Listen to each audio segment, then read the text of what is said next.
things happening out there, okay, which we're not aware of, I took the initiative in the past 6 years to curate videos, okay, with a Filipino learner and a Filipino professor in mind as my audience. Magagamit ba ito ng Pinoy professor? May pakikinabangan ba dito ang Pinoy learner? In fact, the Japanese that you saw sa DAT library, when he saw TED Talks with transcripts, the first thing he asked me, Professor Bingo, is there Japanese subtitle? Oh, of course there's Japanese subtitle, except I didn't curate for a Japanese user. I just curated English stuff. But if you're telling me there's a market for Korean translation or Japanese translation or Vietnamese translation, the tools and the media is out there already available.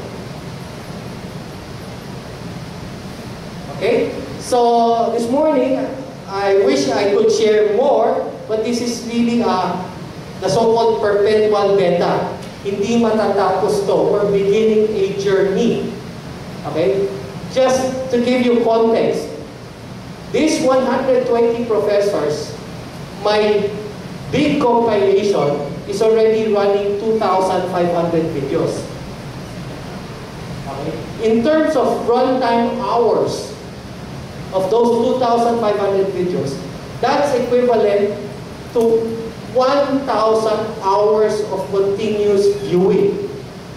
In terms of courses, that means 40 courses, 20 courses na 50 lecture hours per course.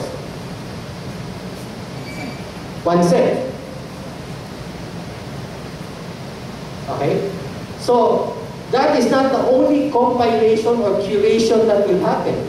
Because my curation is centered on technology, media, education. I have very little about philosophy. I have very little about legal, etc., etc.